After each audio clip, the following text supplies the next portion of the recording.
اعوذ باللہ من الشیطان الرجیم بسم اللہ الرحمن الرحیم۔ آج ہم قدرت اللہ شہاب کی کتاب شہاب نامہ کے 32ویں حصے کے ساتھ حاضر ہیں۔ اس وقت ہم اس کتاب کا جو چیپٹر پڑھ رہے ہیں اس کا نام ہے SDO۔ آئیے شروع کرتے ہیں۔ اس زمانے کے سیاسی پس منظر میں خان صاحب کی بات بڑی وزنی تھی، چنانچہ میں نے سود کی تقسیم کی ذمہ داری بلا تامل ان کے حوالے کر دی۔ خان صاحب عبدالکریم نے یہ ذمہ داری ایسے سلیقے سے نبھائی کہ مومن کانفرنس کے دانت کھٹے کر دیے۔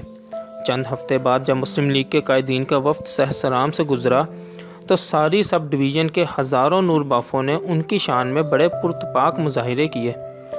چند برس بعد جب مسلم لیگ نے مسلمانوں سے اپیل کی کہ وہ برٹش گورنمنٹ کے دیے ہوئے خطاب احتجاجاً واپس کر دیں تو عبدالکریم صاحب پینشن پر ریٹائر ہو چکے تھے۔ انہوں نے اس اپیل پر بلا ہچکچاہٹ لبیک کہا اور بیوی کا زیور گروی رکھ کر اور فرنگی میموں کے سامنے بھانڈوں کی طرح سوانگ رچا رچا کر حاصل کیا ہوا خان صاحب کا خطاب بڑی خوش دلی سے واپس کر دیا۔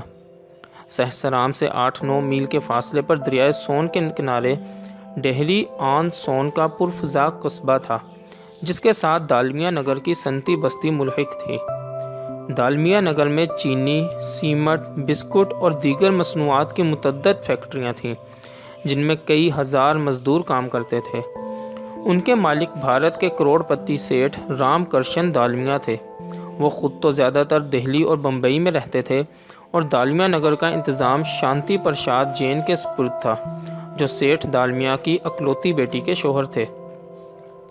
دالمیا نگر کے پبلک ریلیشنز یعنی تعلقات عامہ کے نگران ایک جوان سال خوش پوشاک اور خوش گفتار ہندو پریم ناتھ اگروال تھے۔ یہ صاحب لاہور کے DAV کالج کے گریجویٹ تھے اور اتوار کے اتوار میرے ساتھ ٹینس کھیلنے اور پنجابی بولنے سہسرام آیا جایا کرتے تھے۔ ایک بار دالمیا نگر کی فیکٹریوں کی انتظامیہ اور مزدوروں میں کسی بات پر جھگڑا ہو گیا۔ کشیدگی بڑھتے بڑھتے تشدد اور فساد تک نوبت پہنچی، جس میں ایک مزدور جان سے مارا گیا۔ حفظ امن کے پیش نظر میں نے فیکٹریاں بند کر کے دالمیا نگر میں دفعہ 144 نافذ کر دی اور ساتھ ہی یہ اعلان بھی کر دیا کہ جب تک باہمی افہام و تفہیم کے ذریعے مالک اور مزدور کسی متفقہ صلح نامہ پر دستخط نہیں کرتے، فیکٹریاں بدستور بند رہیں گی۔ فیکٹریوں کا بند ہونا تھا کہ سیٹھ رام کرشن دالمیا اور ان کے داماد شانتی پرشاد جین نے دہلی اور پٹنہ میں اپنے اپنے جیک لگائے اور defence department, GHQ، chief secretary, commissioner اور کلیکٹر کی جانب سے میرے نام تاروں کا تانتا بند گیا کہ فیکٹریاں بند ہونے کی وجہ سے جنگی ضروریات کی سپلائی میں رکھنا پڑ رہا ہے، اس لیے شرپسند مزدوروں کو گرفتار کر کے تمام فیکٹریاں پولیس کی حفاظت میں فوراً کھول دی جائیں۔ یہ خام خواہ کے احکام مقامی حالات سے مکمل لاعلمی پر مبنی تھے اور سیٹھ دالمیا اور ان کے داماد کے یک طرفہ دباؤ کے تحت جاری ہو رہے تھے، اس لیے میں نے ان کا کوئی نوٹس نہ لیا۔ فیکٹریوں کو بند پڑے ہفتہ بھر گزرا تھا کہ ایک روز دالمیا نگر کے پبلک ریلیشنز افسر پریم ناتھ اگروال مجھے ملنے آئے۔ ان کے ہاتھ میں ایک بھاری بھرکم بریف کیس تھا اور ساتھ ایک سجی سجائی شوخ و شنگ نوجوان لڑکی تھی۔